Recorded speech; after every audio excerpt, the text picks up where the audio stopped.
Rewire and Rise Resilience by Breaking the Circuit, featuring Dr. Samantha Harte. Join us in a profoundly inspiring episode with Dr. Samantha Harte, author of Breaking the Circuit: How to Rewire Your Mind for Hope, Resilience, and Joy in the Face of Trauma.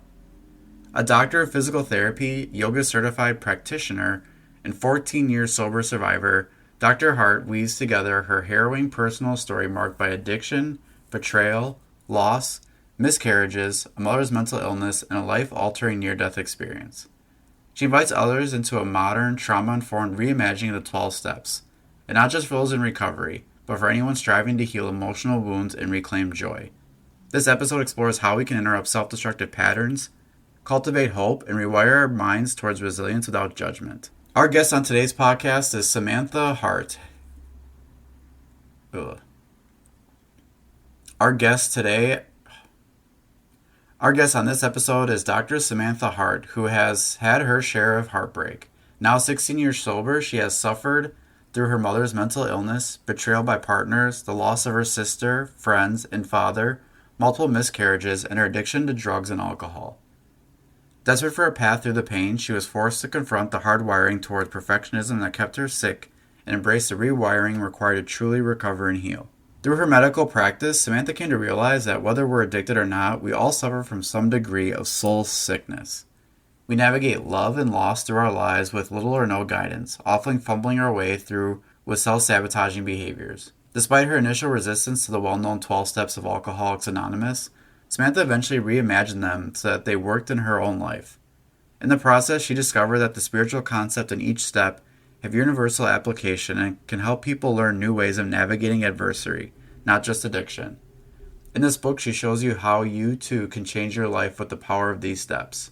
You can learn more by visiting www.drsamanthaharte.com, and we'll have links in the podcast notes for her website, books, and other ways to connect with her. This is Talking Addiction and Recovery, the podcast talking, you guessed it, all about addiction and recovery. Join your host, licensed professional counselor Andrew J. Schreier, as he and his guests break down recovery topics with raw honesty, delving into niche conversations around the topics of substance abuse, mental health, and gambling. We intend to meet individuals where they are on their own personal journey of recovery, with dignity, respect, and compassion. We'll do more than talk addiction and recovery. We'll explore it. We're glad you've joined us. Here with today's episode, your host, Andrew Schreier.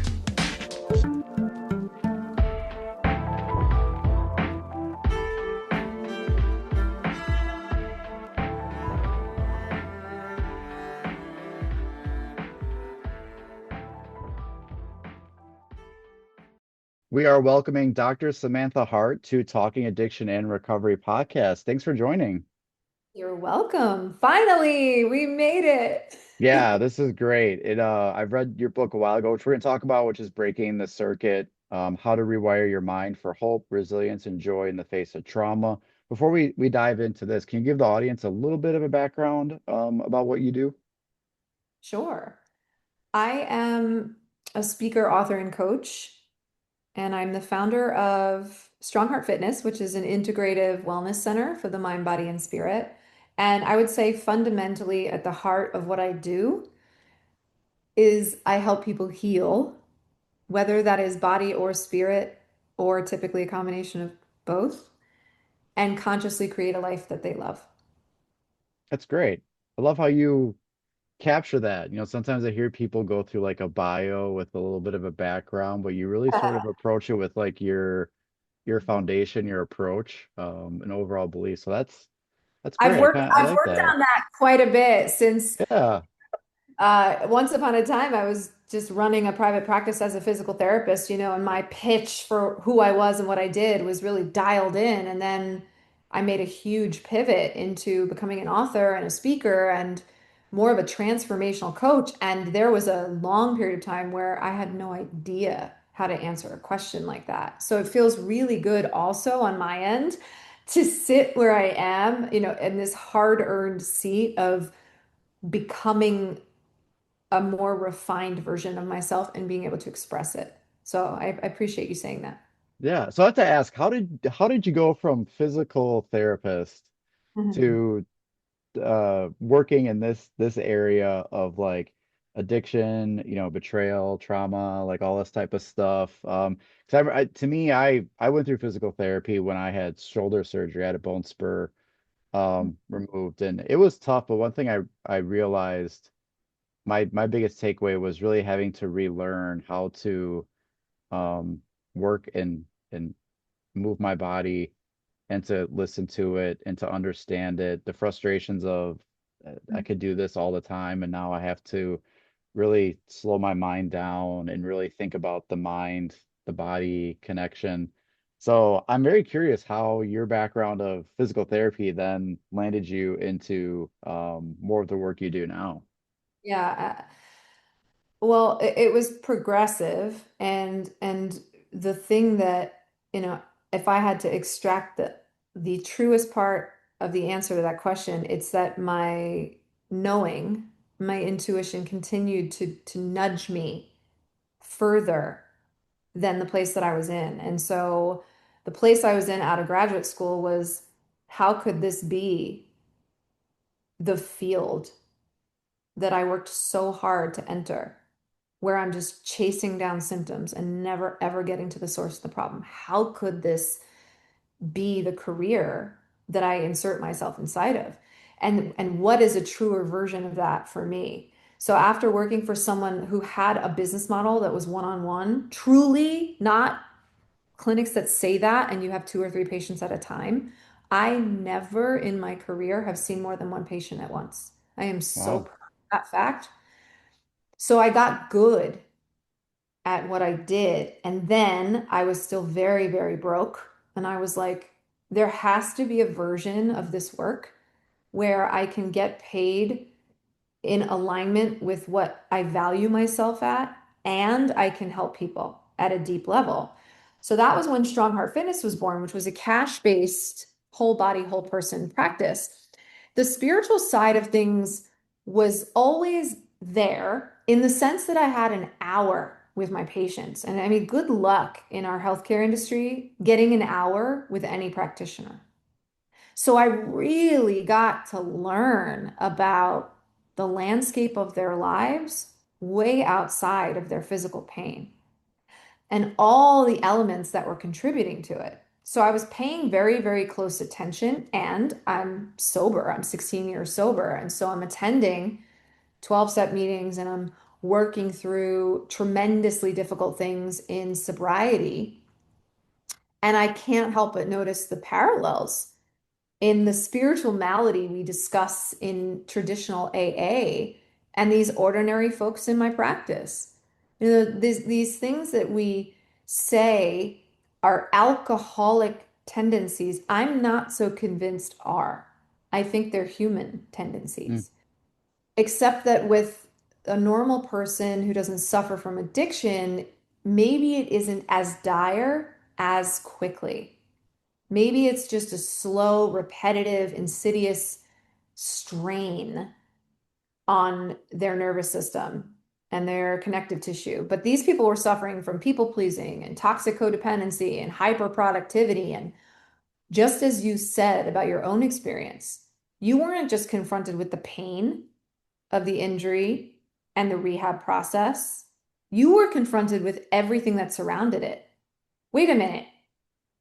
What do you mean I can't just do this? What do you mean I can only do that?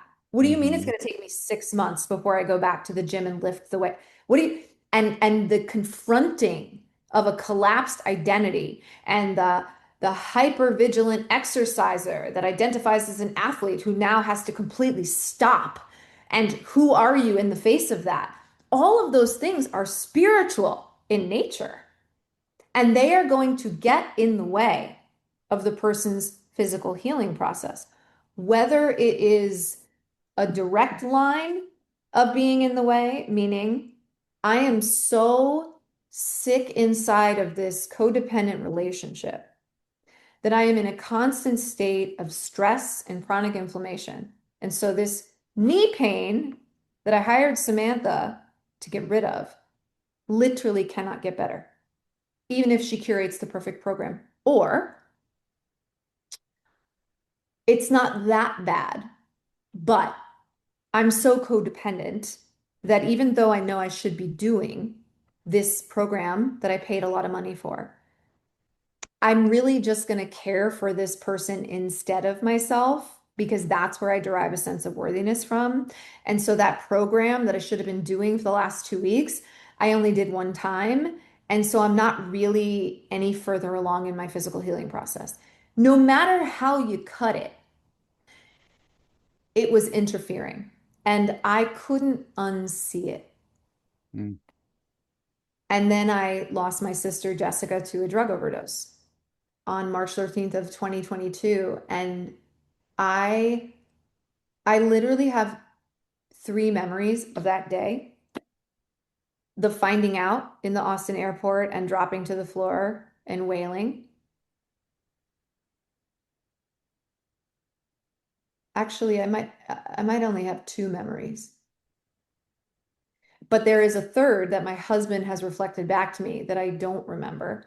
The second memory was when I got to my house in LA and was packing my bag and sobbing, and my kids were asking me what was wrong and where I was going, and having to try to express in an age appropriate way what was going on. But my husband, who was with me in the airport, said that on that day on the airplane, I turned to him and said, I'm writing a fucking book. Just like that. I don't remember saying that, Wow. but I meant it because I think that was the moment where the stake went in the ground. And I just said, my sister, this beautiful, seemingly successful lawyer with a beautiful house in the suburbs and two children and a lawyer for a husband, had it all, right? Externally, was so sick spiritually that it fucking killed her. And I'm so tired of watching the people I love die. And whether it is a slow spiritual death where I just watch the light go out in their eyes because they're no longer connected to the essence of who they are, or it's an untimely, horrific death like my sister's, I'm sick of it. And I'm going to do something about it. So when I wrote my book, I really did not understand what was happening, what I was actually starting to do, and who I was becoming, right? The person you're sitting and talking to right now, I didn't know she was being birthed, but my book started as a memoir because I was sure after that loss that I had enough big stories to tell where if I could just extract the lesson and let the reader know that they're not alone and they don't need to feel ashamed, that that was worth its weight in gold. But as I wrote, it became so clear to me that the thing that saved my life in recovery was working the 12 steps in a modern and trauma-informed way at 5 years sober in a marital crisis. Because prior to that, I was also very spiritually sick, even though I was physically abstinent. And I was like, that's what this book is. This book is my attempt to bring the 12 steps to the world in a way that is current with what we now know in 2025 about addiction, recovery, sobriety, psychology, childhood trauma. And so today, when I can answer you and say, I help people heal their bodies and their spirits and consciously create a life they love, I mean that. I have always been a really good practitioner who's listening and paying attention, but it is a next level experience because I now use the 12-step framework with the person on any pain point that they're navigating in their life as a spiritual framework for becoming free from suffering. Yeah, I really enjoyed it. The format of your book, I really liked how at the end of each one it gets into like this an alternative look at the step. And you give this like reaction one and reaction two. And I really thought that was great because you take, you know, this your story in your life and what's going on, but then readers get to this step and they kind of able to look at like how this goes, then how there's an alternative um way to do it. And I like reaction because when I always look at Mhm. it, well, what happened? I reacted. Well, what I don't know. And I didn't think about it. I reacted to it. And you kind of outline like how this happens. How did you come up with that way of structuring the book where you get into that? Here's an alternative look at it, and then here we go with reaction one, here's reaction two, and then you also end with a lot of um you do some wrap ups and you have some questions, some steps that people can like take to go through and walk through this stuff. How did you kind of mold that into this is about your story, this is about things you've gone through, but then also this isn't just about me, this is about how Yeah. to include all this? How did you put all that together? Yeah. I mean, I writing a book is such a wild process, and I knew nothing about authorship. And so as I gathered chapters together and then a book proposal and got sort of closer to the memoir aspect of the book, I started submitting to publishing companies. And, the academic in me that wants that prestigious, publishing company that everyone's heard of to back them, submitted to all those places. And they were like either not responding at all or writing back and going, this is really interesting, but without a larger platform, we don't see a way forward, right? Which, what does that mean? We can't monetize off of you, at least not yet.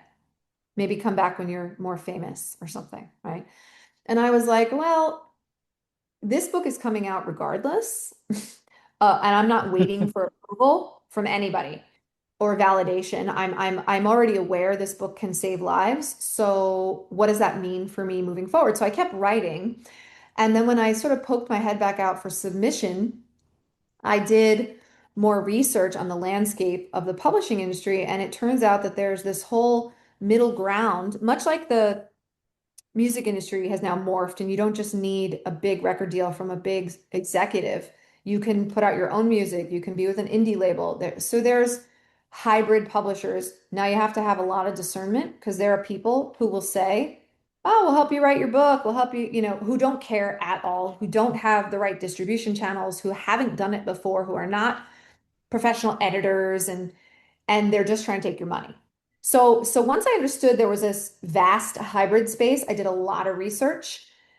When I found the players who were very highly regarded and who'd been around for a while, and I thought, okay, this model is inverse. I'm going to be paying in to the design and the structure and the integrity of this book by having a team instead of getting an advance, which would be awesome, right? But on the flip side, whatever money I spend is money I have to be totally fine that I invested into my dream, my vision, my book.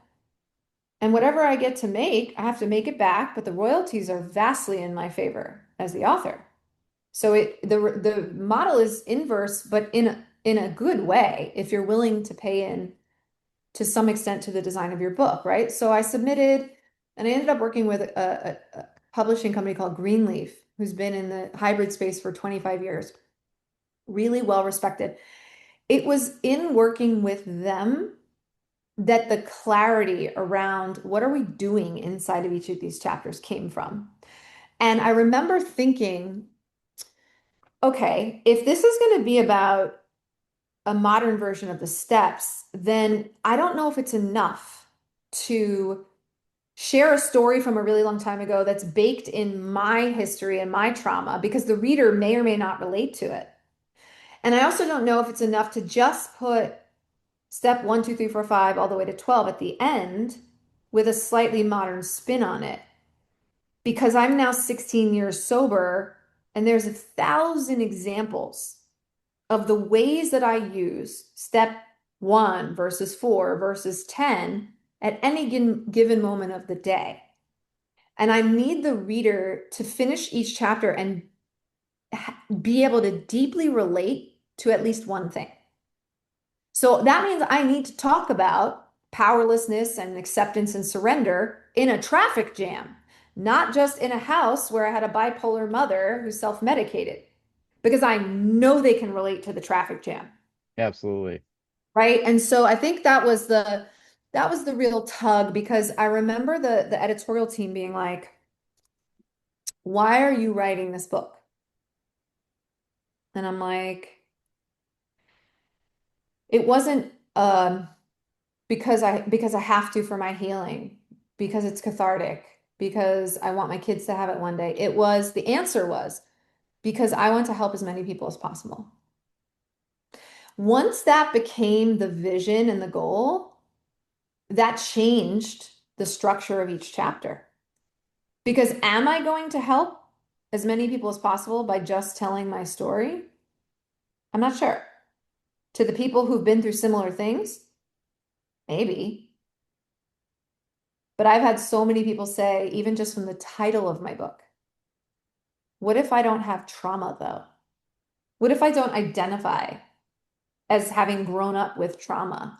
Like, is this book going to help? To which I say, look at the landscape of your life right now. Just look at the major pillars: finance, health, personal relationships, family. If you are disgruntled, dissatisfied, if there is an ache, a lack of fulfillment in any one of these places, you're not in alignment in the way you know you want to be or should be in one of those places, there is work to do. And this book can help. So you may not identify with capital T trauma, even lowercase trauma. You may not understand, but our worlds shape our perspective. And the meanings we give to the things that happen to us, big or small, shape the decisions we make and the life that we have. And if we're not satisfied, we deserve to be. We deserve to be deeply fulfilled and congruent with who we are, who we truly, truly are. And so, how do we get really honest about that? And what is the framework to help us get back in touch with capital S self? And that's what the book is meant to do, regardless of what you've been through. Yeah, some of the things I underlined weren't really like, oh, I guess this is just for people with alcohol or who had parents with mental health or dealt like some of these things I think I just want to share some because I love sharing some of the things that I highlight in Love books that. Yeah. with people. You know, I loved someone who worked and taught and did a lot of counseling with anger management. I really love chapter 4 of interrogating my anger. Part of that is anger is not the enemy many of us have been conditioned to believe it is. Um, I Mhm. really appreciate that. I love the one about the buttons. You talked about what was the phrase of like the person who installed them? Nobody Um, pushes our buttons like our family because they're the ones who installed them. yeah, so there's so many things that when I looked at them, as we remind ourselves that we would rather be free than right. We practice asking for a new perspective and a new attitude. I love this one. This one I really think is not talked about enough. Many of us have been here with the people we care about the most. Often, however, we don't follow up. We don't repair the rupture. But wouldn't it be so much better if we did? We don't talk enough about Mhm. ruptures in relationships and connections. I think about it all the time because like as a therapist, I know there can be ruptures in sometimes the relationship. Sometimes I may have said something in the therapy session, it might have missed the mark or they might have um so I often look at all these different things that like I don't know who this wouldn't apply to. Like this is whether I'm working with someone with substance use, with mental health, if it's a family, if it's a couple, if it's someone who's just seeing me, or if it's someone who's in relationships or dealing with other things. Like these are all things that I it's hard for a reader to not think that something in here would apply to them. Like I think it's really hard for someone to just read a story and then be like, well, I mean, I don't have this issue with alcohol. I guess this is not me.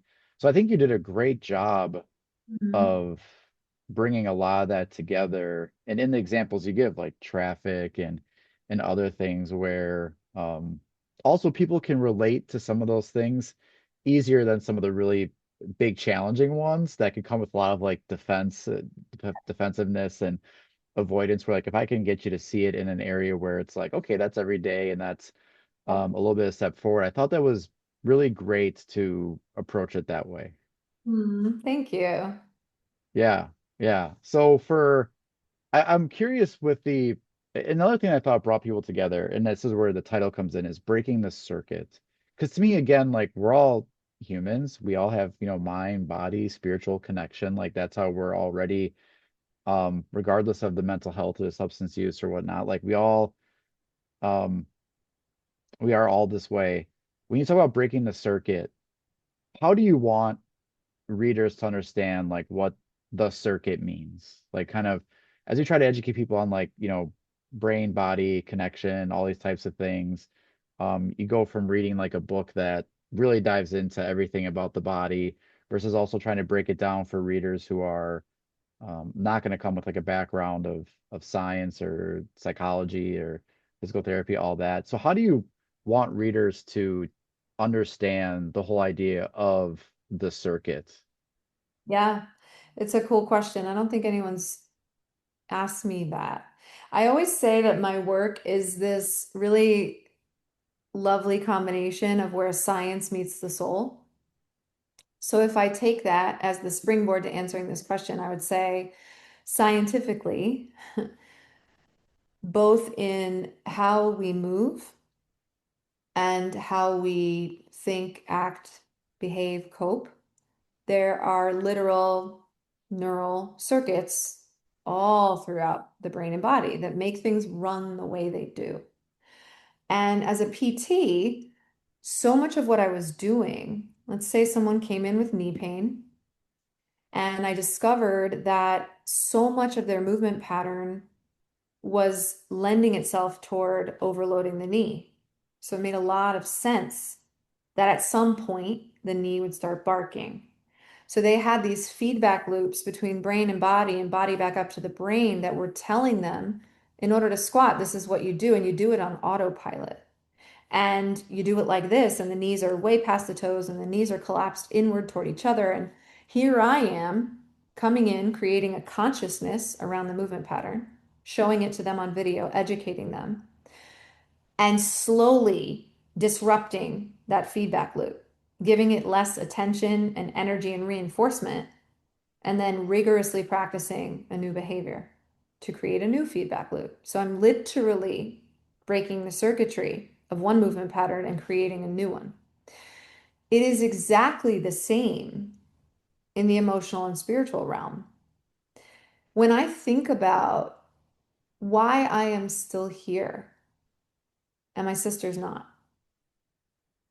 the only difference is that I practiced new ways of feeling my very big, scary feelings longer and with more rigor than she did, enough to break the circuitry that kept pulling me back towards alcohol and cocaine and any other numbing technique.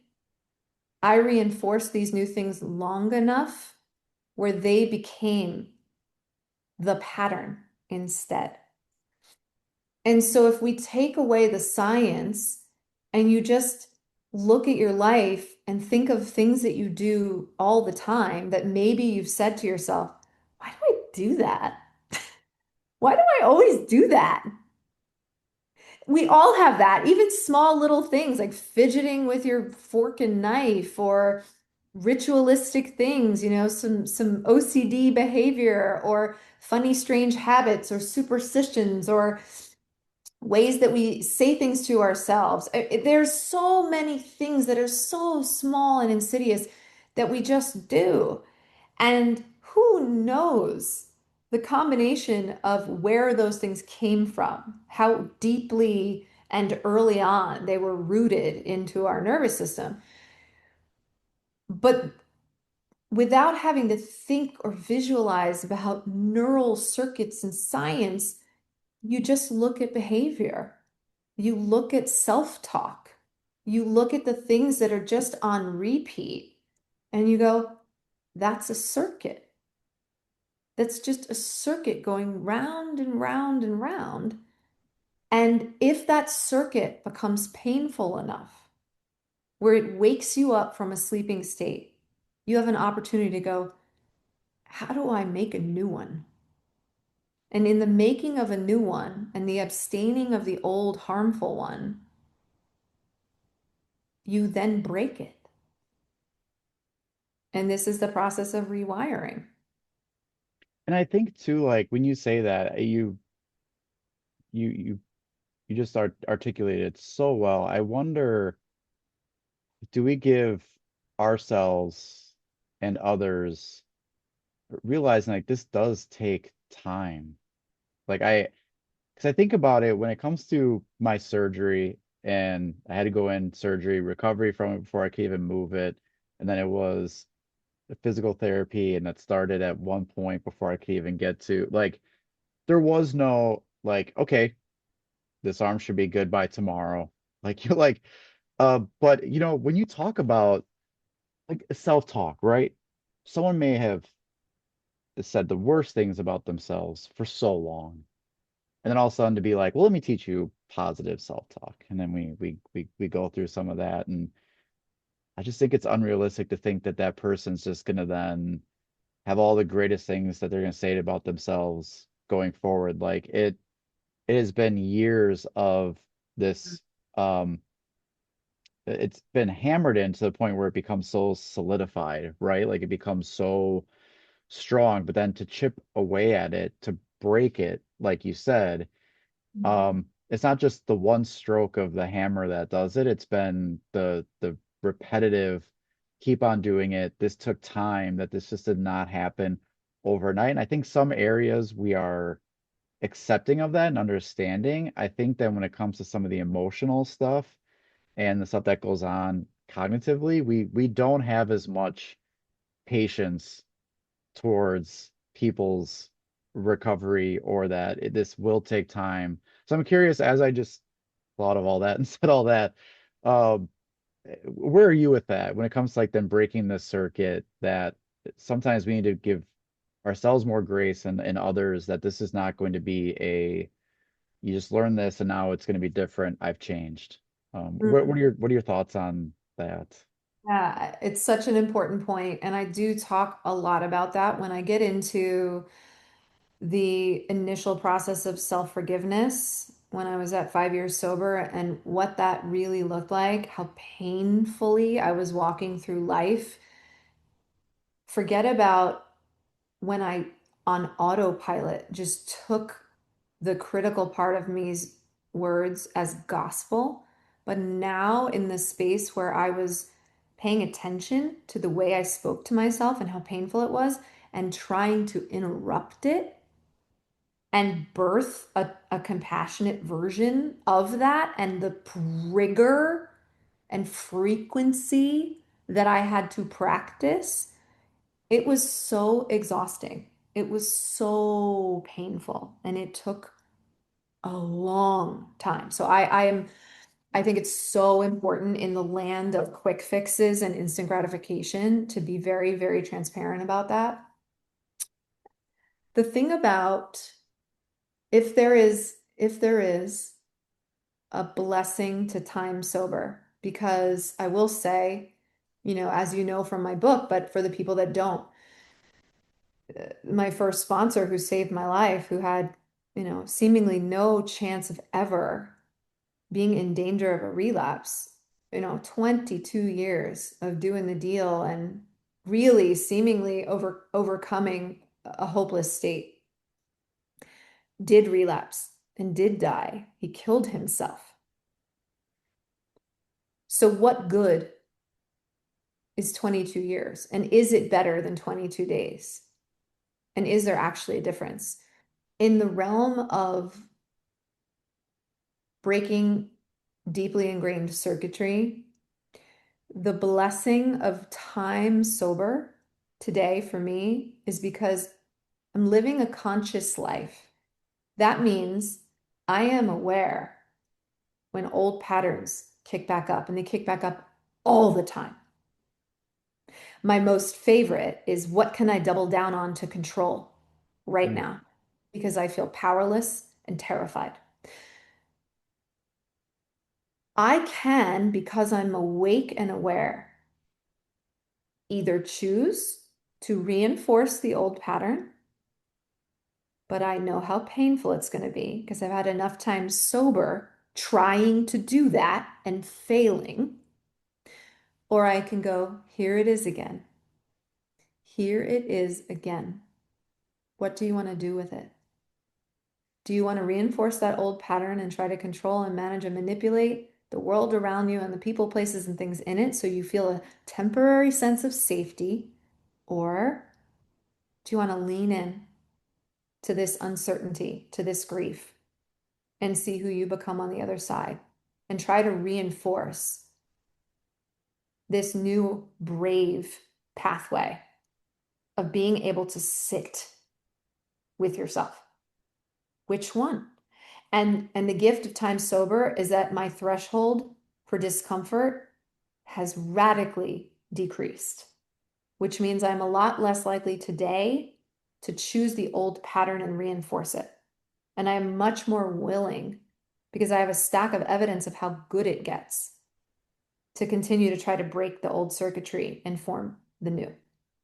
And I think where a lot of people sometimes, because I like the way you put that, because when you look at your book and how it's structured, it's almost like, this happens, and it's either, we go back to reaction one, which is very um familiar, and it's been how we become wired, or there's reaction two, which is like the newer way to respond to it. But I think some people get stuck because they're hoping for that it doesn't get activated again, or like they don't get tempted again.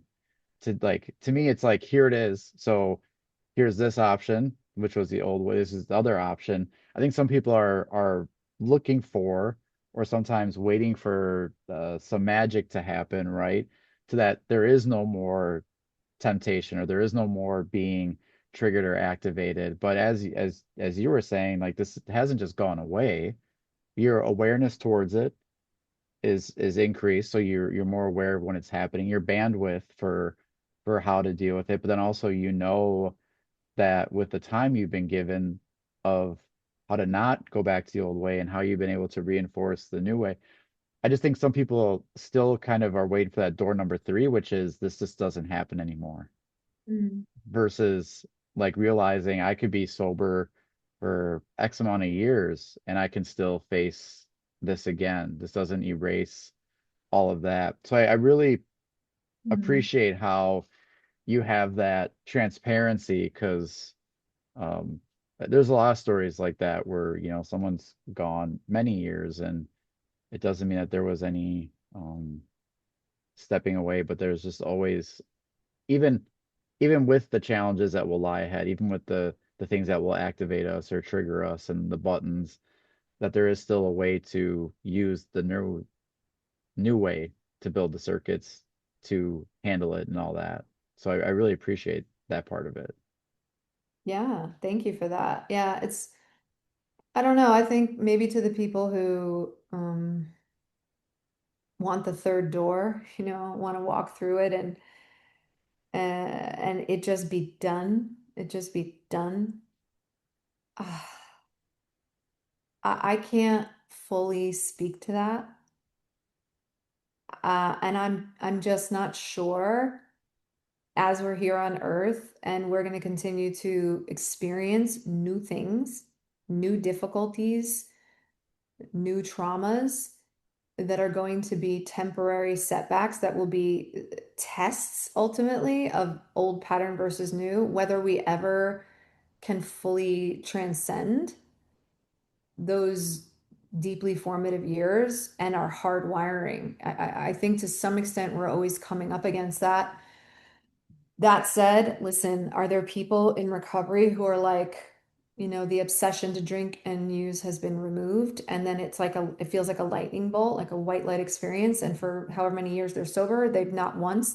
Now, does that mean they're not acting out in very similar behavioral slips that just don't look like snorting cocaine, but they look like using somebody for sex, love, validation? You know, I, in my Even experience, people pleasing and all that type of stuff. Like, yeah, yeah. because it without those things surfacing, what work would we have here to do? honestly, if we were so set free from our inherent nature and the things we've had to come up against that have been trials and tribulations, and we just eased our way through, what would we have to learn? And what would the lessons of our lives turn us toward? I don't know a world that looks like that. I just know that at every year sober, there is a new level of awareness and consciousness. There is also a new level of healing on the things that I thought were probably already healed up. There's just a new level to get to, a new level of understanding, a new level of compassion, a new level of insight, a new level of ability to now help somebody else who's stuck in an insidious place of suffering that doesn't look like an obvious cocaine addiction. That has been my experience, that it's never gone, it's just shape shifting, and that the call to action is to deepen your healing, is to continue to go, what is this trying to reveal to me that needs my attention internally? And what does it look like to love on that differently today and deeper today than I have in the past? Yeah, very profound. I mean, I think sometimes we've one of the books that I read that stood out to me for the longest time was Pain, the Gift Nobody Wants. Mm. Um, I thought the subtitle was great. It was Life Without Pain Can Really Hurt. Um, I Ah. thought that was like one of the most creative titles of a book ever. But that's like that's where I think some people, and we kind of like look at recovery and things like that, where recovery isn't just like taking away something that just is gone on or been bad or hurtful or tough or challenging, but this is also about like learning to live a different way, a new way going forward, that this isn't just like the end of a journey or a destination, but that this is more than that, which is because life is still going to have, when I talk with people about, what do they look at as things that could potentially be like a threat to their recovery or their sobriety. And I'll tell you, most of the time, those aren't the things that come true. Like I hear like I lost someone so close to me, and sometimes I hear that they've experienced a loss, but they didn't go back to drinking or they didn't gamble again. But sometimes it's like the buildup of these little things that have gone on with like the daily relationships or like the daily stressors of some things. And to me, I'm thinking as we talked, like it's the old wiring that's now building up again, which then something all of a sudden then really sort of overloads it. And then this is what happens.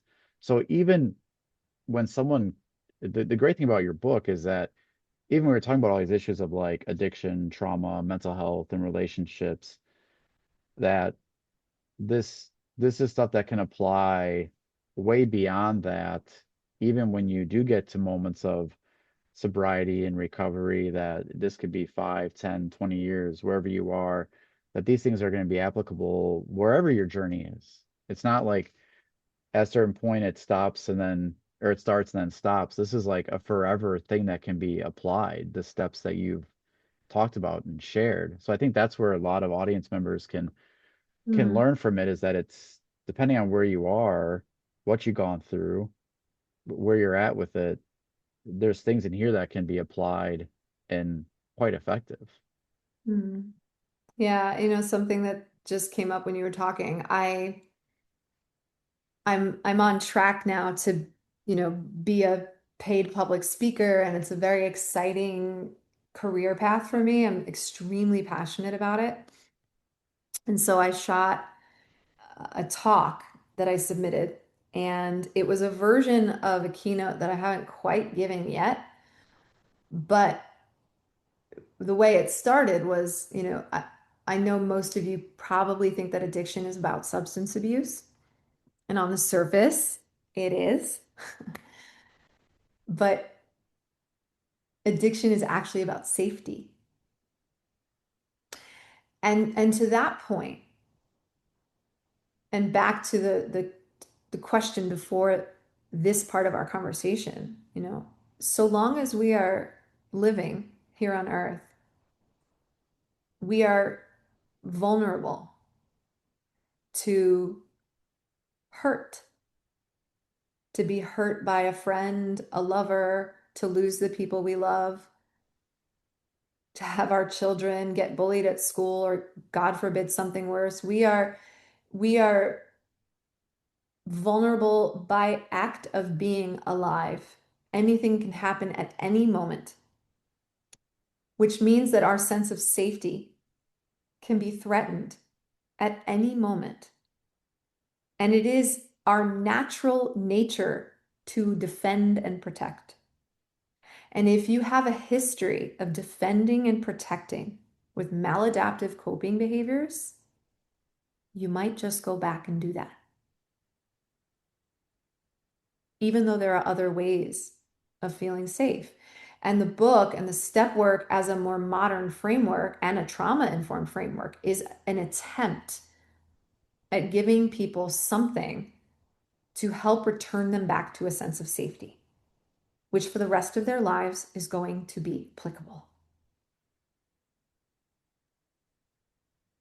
Yeah, I think that makes that people who are struggling with like, addiction and stuff like that, they will feel seen and heard when you say that.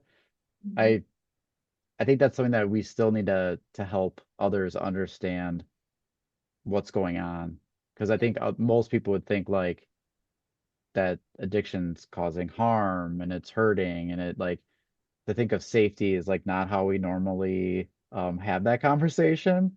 But also two things can be true, right? Like to the person who's seeking safety, but also like it can come with harm as well. But I think that's a really great point for people who may struggle to understand some of those things about um, addiction, that there is this part of safety that's playing a role in it, and we have to understand that as a human, like that is we are hardwired for uh, keeping ourselves safe. So I'm really glad you shared that because I don't think that gets talked about enough Mm, with people. So I thank you. really appreciate that. Yeah. All right, so I have one more question before I ask you for kind of like a final takeaway for our audience members. And I think too it really comes down to is I really liked our talk about being patient because uh, this is such a system that has been working for so long with so many factors, things that were going on in someone's life, or it could have been since they were incredibly little and just reinforced and all that. And as we talked about being patient with people and giving people grace for what this process does, what message would you have for listeners as to how someone can kind of begin to break that circuit like today or even like tomorrow? Like what sort of action steps to sort of begin that process of breaking the circuit, knowing that like it won't be some magical do this and tomorrow we shut it down and like, but where would be um some starting points from your work, from what you've done with others, that if people started in this direction, it's a good place to begin. Mm. When I began to really heal, the initial step required, which was birthed out of being in so much pain, right? Was to become deeply aware. So, and I think there's an asterisk after that because how many times do we hear that, right? Like awareness, you need awareness. If if we are, as I said earlier, discontent, in pain, in heartbreak, in suffering, and we take that as a signal to pay attention I need to pay attention to this. I need to give it attention. There is tension here. It needs my attention. Then, then you're now not operating from a sleeping state. You can't break a circuit when you're asleep. You can't break a circuit when you're on autopilot. Pain tends to be a circuit breaker. So don't take pain as it having to be crisis and dire. It can look like, man, this job is not it. I mean, I gotta stay for like at least a year, but I need the money. Okay, pain can look like that. Don't turn away from your pain. Stay awake. And the asterisk is, how can you have compassionate curiosity? I like that. What it's trying to teach you. Because if you're just awake, then what? Now it's almost harder than when you were asleep. But if you're awake to the reality that you're actually not okay in this job, you know this is not it for you, but you have no idea what to do next. How can you meet that knowing with compassionate curiosity? Why do I feel that way? What is it about this job that isn't in alignment? What is it? Not, oh, I have to stay. Oh, what's wrong with me? Why did I choose it? That's not compassionate and it's not curious. But if it's, oh, because I don't get to be creative, and that's such a big part of what makes me feel like me. This job doesn't actually give me that space. All of a sudden, you start to come up with a bunch of reasons why it doesn't feel right. Mm. When you have those reasons, you have a springboard to eventually take radical responsibility in a direction that feels more aligned. Okay, I get now deeply why this doesn't feel good. How can I take one tiny step in a direction that does feel more like these things that I know are so important to me? Because if you're doing that, then staying at that job for a little longer is a completely different experience, and you're not trapped. That's what I would say. So awareness, pay very close attention to your pain. It just like, your anger is trying to tell you something, interrogating that, interrogate your discontent Mm. with compassionate curiosity. Yeah. I love that. Especially the awareness is key because we always talk about awareness for a lot of things. It's a great thing to build and have skill for, but also like when you talk about like autopilot, right? Like if you're just letting autopilot go and you're not even being aware of it, but once you become aware, it doesn't automatically mean you're grabbing the wheel and taking control. That you could be awake now and aware, but then you could still be letting autopilot um, be behind the wheel. So there's that important step, but that also needs to lead to then the next thing. So I really like how you put that because that's really, really important. As I was traveling and we talked before we were recording, I was like thinking of the pilot who can't just wake up and be like, oh, okay, like there's the autopilot. Like, no, I gotta suddenly take control to um make this go a different course, make this go a different direction. So I really, really Mm. appreciate that. Okay, so we are um any any final thing you want to share with the audience, whether it's about your book or some other work that you have. I know you talked about being a speaker and some future things coming up with that, but anything else you want to let audience members know um as we do like our final takeaway here? I would just say the thing I love other than speaking in this version of who I am today is hearing from people. And whether that's you DMing me on Instagram saying, I heard you on this podcast, this thing you said about that really helped, or I have a question, or if you go to my website, which is drsamanthahart.com, on every single part of the site, whatever it is you're reading about me and learning about me, there is an option towards the bottom to book a free call with me. And I get so much out of that. I mean, imagine writing your whole life story, right? You're just laying it all out there on the line in the hopes that some random person in some random part of the world picks it up and feels hopeful. So when I get to actually hear from you, it means everything to me. Whether or not you ever work with me is totally secondary. So I would just urge the listener, if you feel compelled by whatever you heard, to please get in touch with me.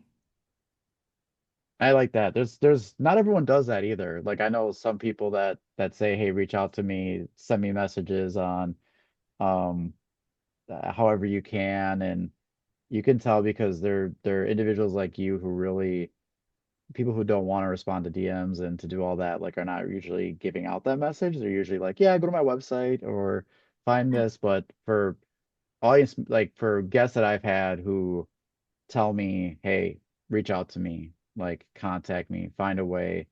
I've heard a lot of great responses from people who have done just that, and they do connect with you. They do get to hear from you. It's not an empty invitation. It's one that's waiting for someone to show up, and that's really important too because we always talk about resources and people getting care and call a number, visit this, and we know like that is tough. Like that's not the easiest thing to do. So the one thing we can do is make sure when we give those messages that we do respond, that we do answer back. So when that's your final takeaway, that's so important. I think that's really great to hear someone to put themselves out there too to let people connect with them, even if it might be one time or it might be first of many, um, but that you are willing to do that. So I really want to thank you for that. Yeah, you're welcome. It's just my calling. Yeah. So we will have links to your website for listeners, and we will have ways that they can connect with you as we discussed and to find where to get your book. But overall, it took us a little bit of coordinating, but I really enjoyed our conversation today, and everything that we discussed was extremely beneficial. And I think audience members are going to get a lot from your book, our discussion, when they learn more about you. And I can't thank you enough for making this work. Thank you so much. I had such a good time talking to you. You've been listening to Talking Addiction and Recovery with Andrew J. Schreier. We're so glad you've joined us and invite you to connect further with the show and these topics at www.andrewjschreier.com. That's Andrew J. SCHREIER.com. You can also email us directly at talkingaddictionandrecovery@gmail.com and connect on social media, Instagram at Talking Addiction and Recovery, Facebook Talking Addiction and Recovery Podcast, and Twitter at TalkAR_podcast. To stay connected and never miss an episode, be sure to like, rate, and subscribe. Until next time, friends, let's keep talking addiction and recovery.